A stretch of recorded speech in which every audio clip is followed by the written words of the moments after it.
រៀបការជាគូព្រេងចេះចាត់ចែងយល់ចិនគ្នា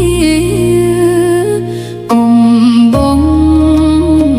ក៏វេរារក្សាគ្នាហើយកុំវាសនាជួបជាភពសំណាង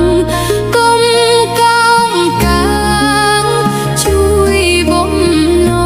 ងមេត្តាចិត្តប្អូនបងចេះថ្នាក់ថ្នមក្តីសង្ឃឹមផ្ទៃប្រ